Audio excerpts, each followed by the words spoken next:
praise. Purihin po natin ang Panginoon.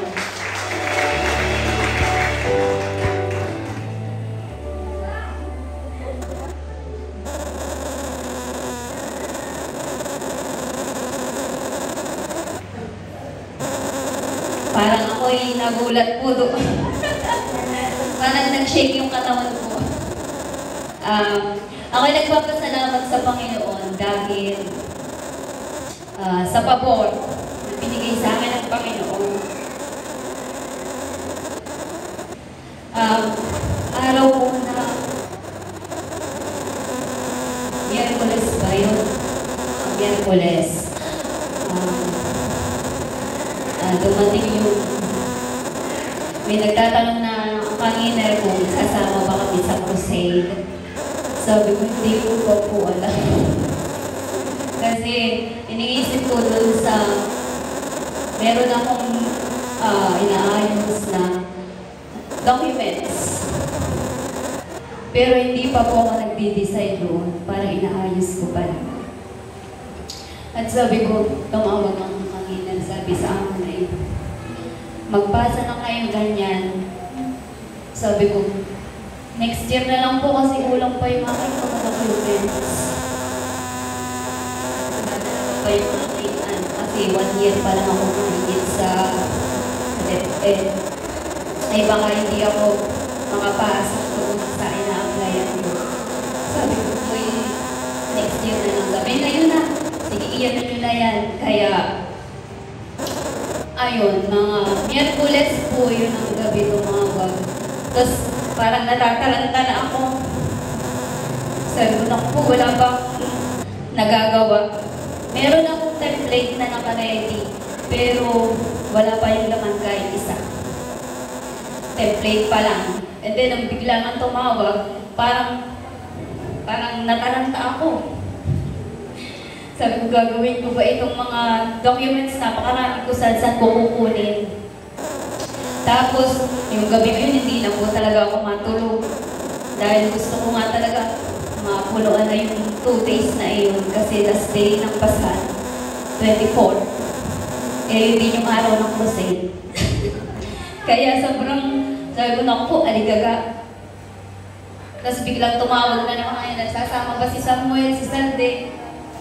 Sabi ko, hindi po sigurado kasi si Samuel po ay nasa may laro sila. Samantalban po sila ngayon.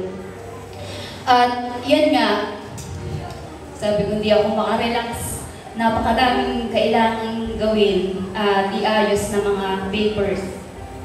At yung mga enkoy, sabi ko, ano ba yan? Hindi ko pa naman alam yung mga ganyan. Napagano ako sa rin. Tapos pagpasok ko po ng Huwebes, yung co-teacher ko, grade 1 ko, sabi ko, Besh, ikaw munang bahala sa bata ko.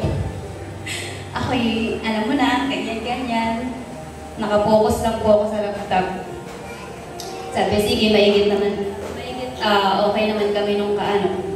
Kaya nung sabi ko, ay nabukasan, ganitong gagawin natin. Hindi ako papasok, Biyernes. Oh, bakit hindi ka papasok? May gagawin ako. Ikaw munang bahala.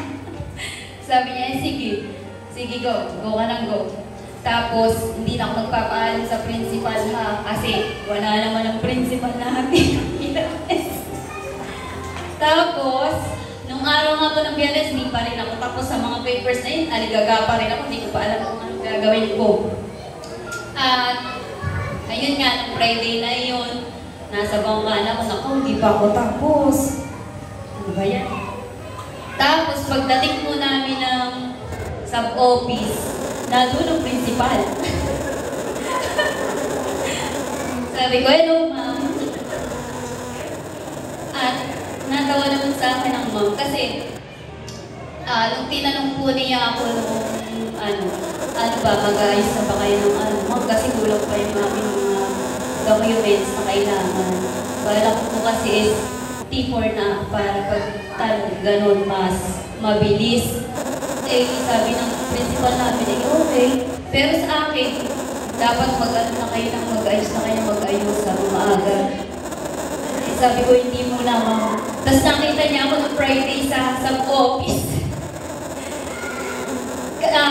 isa pa po yung, di ba yung mga documents na kailangan i-CTC,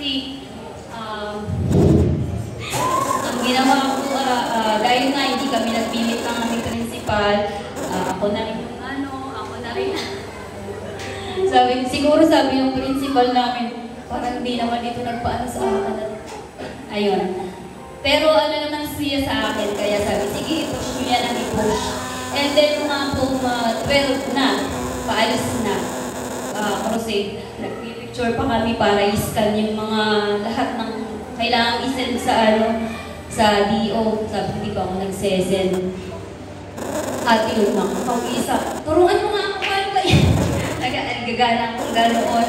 Tapos, ayun, pagdating na po ng 12:30, ayun, paalis na po yung entry, kami na lang daw po iniintay. Ako'y nagpapasalamat sa Panginoon. Yung oras na iyon, sakto ang Diyos sa ating buhay. Dahil yung oras na iyon, natapos po kami. Purihin ang Panginoon dahil nakasama kami sa crusade noong araw ng Friday. At yun nga, isa pa yung message na binigay sa akin bago yung sabi ko kasi nagdadalawang isip ako noon na susama or hindi, sasama, hindi, sasama. Dahil nga ba daming stress. Ito yung binigay sa akin. If you're worried about future, if you're just trying to survive like I was, Jesus said in Matthew 6:34, don't worry about tomorrow. Your tomorrow will bring its own worries. Today's trouble is enough for today. Kaya ayun, pinakabakan ko po yun na yung mga problema ko na hinaharap, hayaan ko na problema siya sa sarili niya. Kaya purihin ang Panginoon at noong araw ng Friday, nakasama kami. At noong araw na yun, parang biglang nabura sa akin yung stress, nabura lahat. At doon kami ay nagpakagalak sa presensya ng Panginoon doon sa lugar ng Nueva Ecija. Kaya purihin natin ang Panginoon.